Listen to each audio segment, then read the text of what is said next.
This is my video for InRange TV's Woodland Brutality 2023. Going to be up front that this is not my best match. I got a very severe case of food poisoning on the way to running the match in West Virginia, and I did not fully recover despite having an antibiotic prescription until a few days after I returned home to Arizona.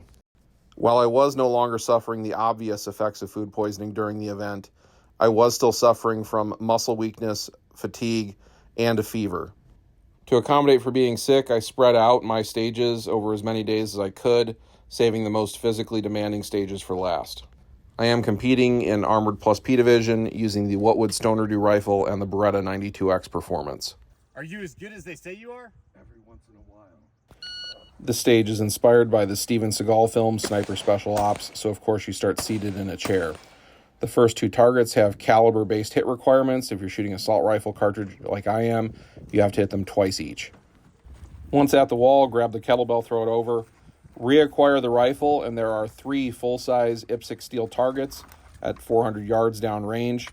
I am using the SIG Romeo 4T and Juliet 4-power magnifier. I have the BDC reticle activated, and I make short work of the targets on this stage. This process is going to repeat a total of 4 times until you have 12 hits total. If the shooter was using a PCC or just didn't think they could reliably make the hits at 400 yards, they could run 200 yards down range and there was another barricade and kettlebell down there they could do the same engagement sequence from. I really should have moved my rifle to center on the barricade after that engagement, so when I run back around here, I have to cover more distance to reacquire my rifle. 400 yards really isn't a long shot, but we saw a lot of people really struggle on the stage because they don't have the opportunity to shoot at this distance at their home ranges. This distance is a very normal engagement for us at the multi-gun matches held around Arizona.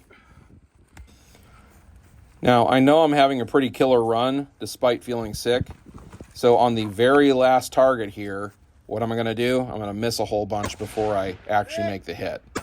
Typical of rushing the shot, it is a psychological factor of, knowing you're doing well and trying to go even faster. So I needed to slow down just that little bit more to make that hit on the final target. I am second in Armored Plus P on this stage out of 47 shooters and 4th out of 186 shooters overall. This is our nighttime bonus stage. When the shooter starts, the truck lights will turn on, illuminating the targets, and you have 20 seconds to make as many hits as possible. With a red dot and a bipod, it's really easy to rack up the bonuses on the stage, but something about the lighting conditions for me from the fighting hole make it so I have to typically do a makeup shot on that first target. 9, 10, 11, 12. I've made 11 hits before the par time goes off, giving me a net time of negative 35 seconds, tying me for second place in Armored Plus P, and tying me for third place overall. As you can see here on the scores, Cole got the most bonus hits with a total of 13. This is the trench warfare stage. The shooter starts behind his tree and has to get 3 hits on the pistol target at about 25 yards from the center of the tree, then around the left side of it. After that, the shooter has to move over to the entrance to the trench, and they're going to get 3 hits from the right side of the tree and 3 hits from the left side of the tree. Before the last shot is fired, they will drop the magazine, making that a high-value shot. Once in the trench, the shooter will draw eggs with numbers on them out of the ammo can, transferring them to the other ammo can. There are 3 eggs for each fighting position, 1, 2, and 3, starting left to right. Starting here, I'm in position 2. Here I prove there is no advantage to writing the stage descriptions yourself. I think that 1 is at the entrance of the trench rather than here where I need to shoot from. This position features the most obscured target. It's located amongst a lot of vegetation at about 125 yards. And the way the lighting and shadows are, it's difficult to see. When you're at this end of the trench anyway, it's easier to just leave your rifle when you're acquiring the egg. This is another stage that uses our caliber-based hit requirements, where using an assault rifle cartridges requires 2 hits per target. Moving down to the closest range target here, I forget to flip my magnifier out of the way on the way there. It does slow me down slightly. You can see on the way back, I flip it out of the way. I really only need to use the magnifier on that first position with a difficult to see target. I don't know how obvious it is to the viewers, but about halfway through this stage is where I really start feeling the fatigue factor of being sick. And I kind of just want this stage to be over with. I'm getting way too winded for what this stage is. But on the way to this event, just stopping at a gas station, getting out of the car, wiped me out. So I really didn't want to go and be responsible for running a match and not shoot it myself. But it was kind of an ordeal getting through all of these stages. Coming down to the last two positions here, I know when I'm done with this one, there is only one position left, and I'm going to have to run all the way to the end, so I leave my rifle in the position, grab it on the way back, and we're going to finish on position 3. All right. I am 19th out of 47 in Armored Plus P Division, and 53rd out of 186 shooters overall on this stage.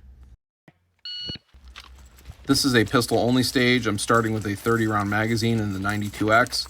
From this first position, the shooter has to go strong hand only and get one hit on each of the plates. From this position, you have to activate the Y swinger and neutralize those two plates, which can be done at any time, but I decided to just engage them first. Then engage the Texas Star. Red plates are no-shoots. From this position, you have to knock down the poppers and shoot through the center of the chest on that red no-shoot. There is a target you can go engage if you do have no-shoots to remove that no-shoot penalty, but I don't have any.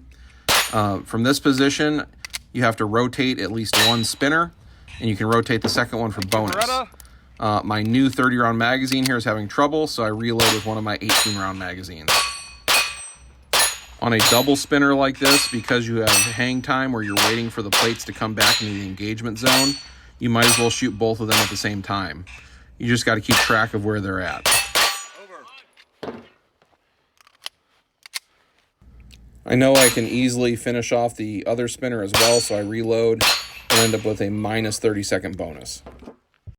I am 7th out of 47 in Armored Plus P Division, and 15th out of 186 shooters overall on this stage. All right, so in our ongoing review of the Beretta 92X, magazine number 1 is a Beretta factory 30 rounder, compatible with the 92, that is made and primarily sold for the CX4 Storm. Used magazine number 1 quite a bit at local matches, no problems with it. Ordered 3 more. Magazine number 2, new out of the wrapper, doesn't work. Malfunctions every round, and that caused me some hiccups on this stage. So now I'm going to show you a clip of doing the double spinner engagement, magazine number 1, that I know works, to show you what that should look like if you have a functioning high capacity magazine. You'll see here that it becomes difficult to track which target is going in which direction, but as long as you don't cancel out the inertia, just keep shooting at them. You'll see the one on the left here, I actually end up driving it back from going over, but I didn't cancel the inertia, so I could just tag it with another round when it came back up there and drive it over. On this stage, the shooter has to carry a 40-pound bag of grass with them throughout the stage. They can either wear it on their back, as I am here, or carry it in their hand, position to position. If I had to do this again, I would carry it in my hand because wearing it is screwing up my shooting stance. It's pulling my shoulders back. I can't fully extend the same way, and I'm straining, and I'm missing these relatively easy shots more than I should. On the final shot, the shooter has to drop the mag to make the hit. Because my stance is messed up, I missed that popper at only about 15 yards. Wearing this bag also throws me off a little bit. That makes reholstering feel strange. The first rifle engagement is laying over top of this fallen tree here. I have to get 2 hits on a silhouette at about 100 yards. I have to get all the way low so it's considered prone. Got to back up a little bit, make contact with more of the ground. To move to the next position, I just go forward through and over the logs. The next shooting position is going to be from a tree stump while making contact with it. There are trees in the foreground that can block your ability to see the target, so you'll see just from that position, I can't see the target. I have to shift over to the left a little bit to see through the trees to be able to engage the target successfully. From this final position, you can shoot standing over top of the tree stump or prone out next to it and make contact with it. I'm pushing my bipod into one of the roots there to make contact. I get my 2 hits on the silhouette, rotate my magnifier into view, and then go for the spinner that's about 100 yards downrange. Over! 103.91. I am 17th out of 47 in Armored Plus P Division, and I am 61st out of 186 shooters overall. This year's Casado drill starts by engaging pistol targets at 50, 40, and 15 yards with 3 hits each. I go 1 for 1 on these targets, which is a much better showing than my pistol work on the previous stage. With the last shot fired out, the shooter reholsters, grabs the kettlebell, and runs back to the 100-yard line to start the rifle portion of the stage. This is a 50-pound kettlebell. I step out of the sling because the rifle is going to have to stay on the ground for each throw. This is another stage that has caliber-based hit requirements. With assault rifle cartridge, I have to hit the target twice. My throws aren't terrible, but they're not as good as they could be. I have a knife mounted to my chest to comply with Armored Plus P Division rules that require carrying a 4-inch fixed blade knife. That was not a good location for it. It is actually interfering with my arms swinging all the way forward, and I'm letting go of the kettlebell a little bit earlier than I should. Each stick crossed is minus 10 seconds off the shooter's time.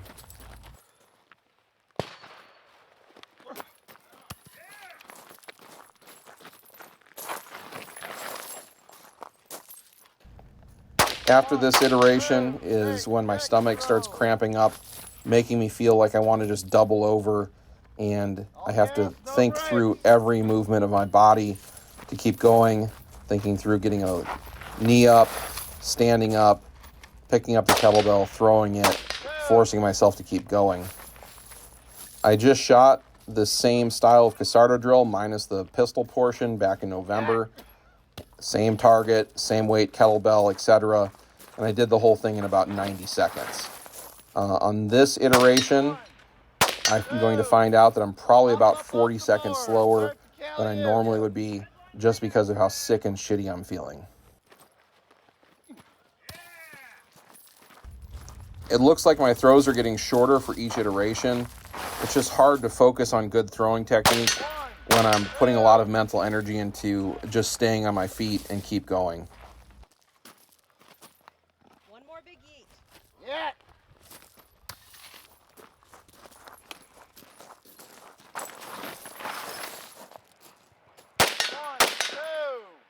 One more. Up. Part of my body's screaming at me, just stop, but I can see the finish line in sight, and I know I just need one more throw, 2 more hits, and I'm done. As soon as I'm done here, I roll over on my side to take the pressure off my stomach. I am completely spent at this point. 1744. Somehow, I still managed to be 3rd out of 47 shooters in Armored Plus P on this stage, and 14th out of 186 overall. In the end, I am 7th out of 47 shooters in Armored Plus P Division. Overall, I'm 21st out of 186 shooters. One stage you didn't see in my video here was the 4-on-4 stage with Miles gear of me versus Carl. You can find that video over on InRange, and I'll post the link in the description below. I lost to Carl on that one, giving me a plus 60-second penalty. So, post-match analysis. Even without the plus 60-second penalty for losing the force-on-force and minus the 60-second penalty for the high-value pistol shot on the run through the jungle stage, I still would have only ended up 3rd in Armored Plus P Division and 5th overall. I am somewhat conflicted about my performance at this match. On the one hand, I didn't shoot my best match, and I wish I could have done better.